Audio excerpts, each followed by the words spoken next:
Fala galera, nós aqui do canal Pobre de Andando estamos de volta para falar do que a gente mais ama, futebol sem enrolação e com opinião. Já deixa o like, se inscreve e bora!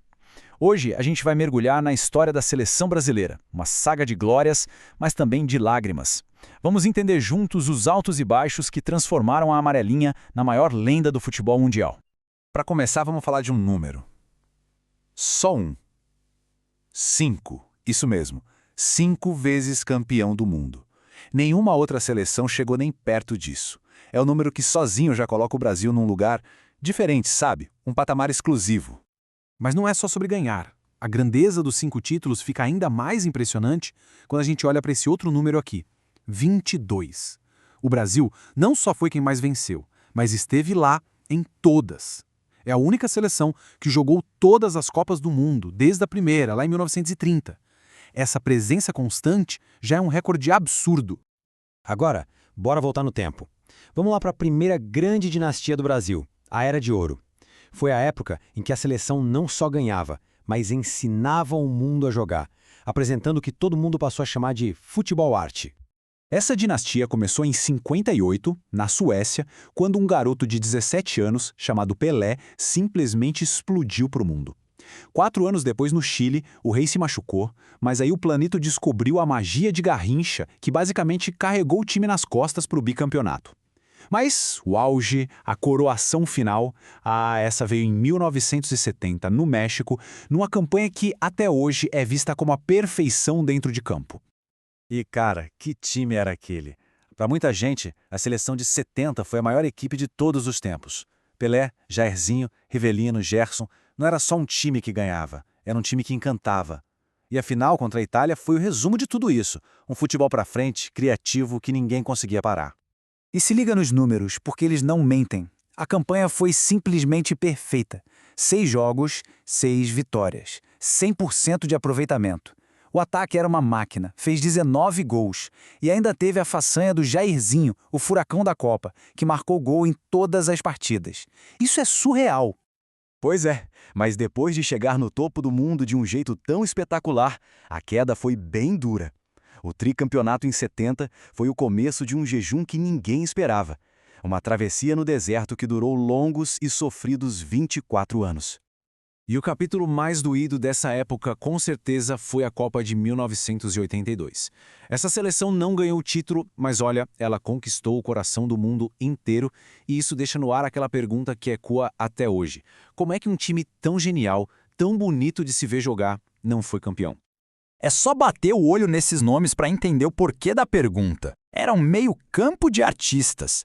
Zico, o Galinho, Sócrates, o Doutor, Falcão, o Rei de Roma, Júnior voando pela lateral. Eles não jogavam, eles flutuavam em campo. Era um futebol que hipnotizava.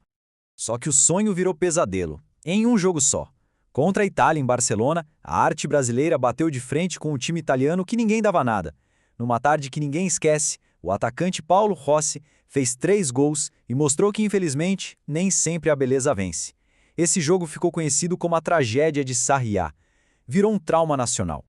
Mas, a vida segue. E a longa espera de 24 anos finalmente chegou ao fim. O Brasil se reergueu para uma nova era de glórias, primeiro com o futebol de resultado e depois com uma história de redenção inesquecível.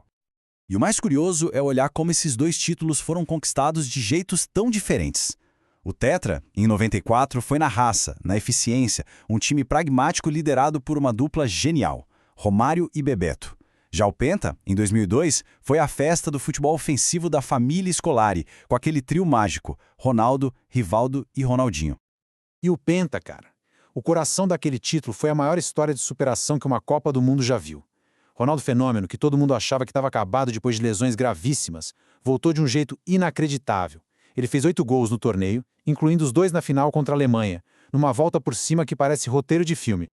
Só que, desde aquela festa toda lá em 2002, o Brasil entrou em um novo jejum que já está bem longo. A busca pela 6ª estrela tem sido uma jornada de muita frustração e eliminações que doeram bastante.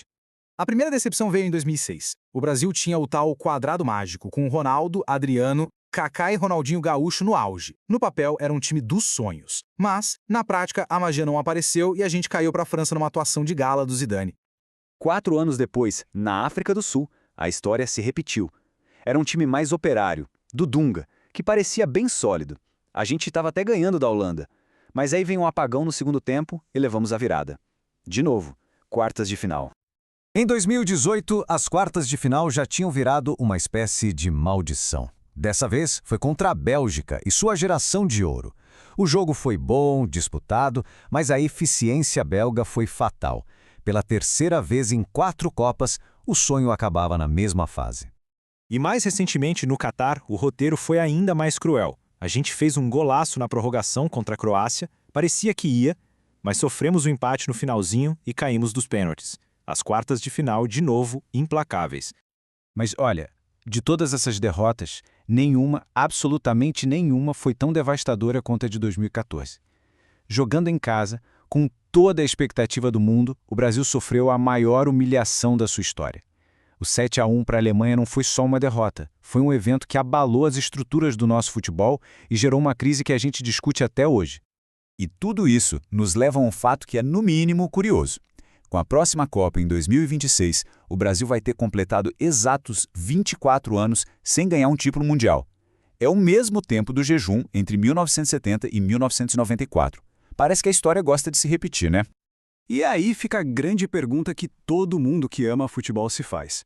Com o jejum igualado e com uma nova geração cheia de talento surgindo, será que em 2026 o Brasil finalmente quebra essa seca e borda a tão sonhada sexta estrela na camisa? A resposta, bom, só o tempo vai dizer. E você, o que acha?